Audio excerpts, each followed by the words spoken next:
ایک ملنگ درویش بارش کے پانی میں عشق و مستی سے لبریز چلا رہا تھا۔ اس درویش نے ایک مٹھائی فروش کو دیکھا جو ایک کڑھائی میں گرما گرم دودھ ابال رہا تھا، تو موسم کی مناسبت سے دوسری کڑھائی میں گرما گرم جلیبیاں تیار کر رہا تھا۔ ملنگ کچھ لمحوں کے لیے وہاں رک گیا، شاید بھوک کا احساس تھا یا موسم کا اثر تھا۔ ملنگ حلوائی کی بھٹی کو بڑے غور سے دیکھنے لگا۔ ملنگ کچھ کھانا چاہتا تھا لیکن ملنگ کی جیب ہی نہیں تھی، تو پیسے بھلا کیا ہوتے۔ ملنگ چند لمحے بھٹی سے ہاتھ سیکنے کے بعد چلا ہی چاہتا تھا کہ نیک دل حلوائی سے رہا نہ گیا اور ایک پیالہ گرما گرم دودھ اور چند جلیبیاں ملنگ کو پیش کر دیں۔ ملنگ نے گرما گرم جلیبیاں گرما گرم دودھ کے ساتھ تناول فرمائی اور پھر ہاتھوں کو اوپر کی جانب اٹھا کر حلوائی کو دعا دیتا ہوا آگے چل دیا۔ ملنگ کا پیٹ بھر چکا تھا، دنیا کے غموں سے بے پرواہ وہ پھر ایک نئے جوش سے بارش کے گدلے پانی کے چھینٹے اڑاتا چلا جا رہا تھا۔ وہ اس بات سے بے خبر تھا کہ ایک نوجوان نو بہاتا جوڑا بھی بارش کے پانی سے بچتا بچاتا اس کے پیچھے چلا آ رہا ہے۔ اس ملنگ نے بارش کے گدلے پانی میں اس زور سے لات رسید کی کہ پانی اڑتا ہوا سیدھا پچھلے آنے والے نوجوان عورت کے کپڑوں کو بھگو گیا۔ اس نازنین کا قیمتی لباس کیچڑ سے لت پت ہو گیا تھا۔ اس کے ساتھی نوجوان سے یہ بات برداشت نہیں ہوئی، لہٰذا وہ آستین چڑھا کر آگے بڑھا اور اس ملنگ کو گریبان سے پکڑ کر کہنے لگا، کیا اندھا ہے، تجھے نظر نہیں آتا؟ تیری حرکت کی وجہ سے میری محبوبہ کے کپڑے گیلے ہو چکے ہیں اور کیچڑ سے بھر چکے ہیں۔ ملنگ ہکا بکا سا کھڑا تھا، جبکہ اس نوجوان کو مجذوب کا خاموش رہنا گراں گزر رہا تھا۔ عورت نے آگے بڑھ کر نوجوان کے ہاتھوں سے ملنگ کو چھڑوانا بھی چاہا، لیکن نوجوان کی آنکھوں سے نکلتی نفرت کی چنگاری دیکھ کر وہ بھی دوبارہ پیچھے کھسکنے پر مجبور ہو گئی۔ راہ چلتے راہگیر بھی بے حسی سے یہ تمام منظر دیکھ رہے تھے، لیکن نوجوان کے غصے کو دیکھ کر کسی میں ہمت نہ ہوئی کہ اسے روک پاتے اور بالآخر طاقت کے نشے سے چور اس نوجوان نے ایک زوردار تھپڑ ملنگ کے چہرے پر جڑ دیا۔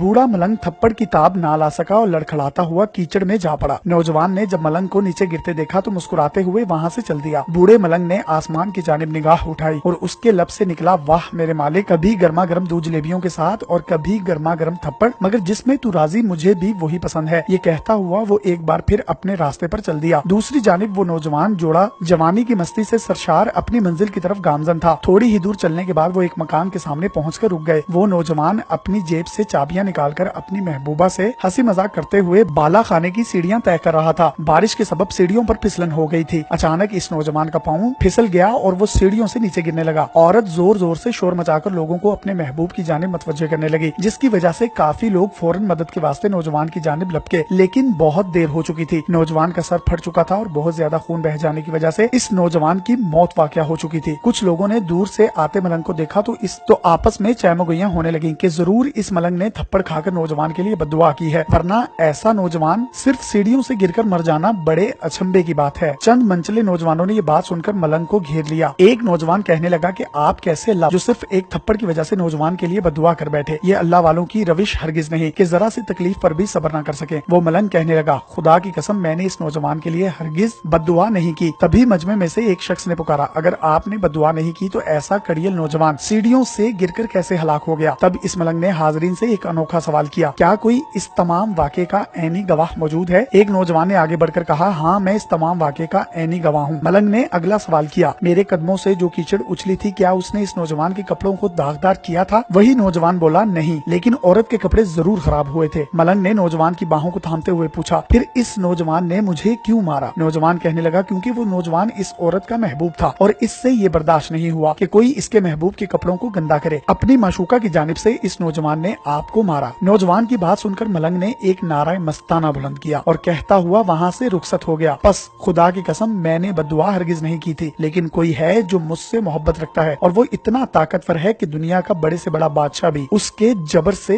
گھبراتا ہے۔ مزید اس طرح کی ویڈیوز حاصل کرنے کے لیے آپ ہمارا پیج ڈیلی پاکستان بھی لائک کیجئے۔ اپنے میزبان یاسر شامی کو اجازت دیجیے، اللہ حافظ۔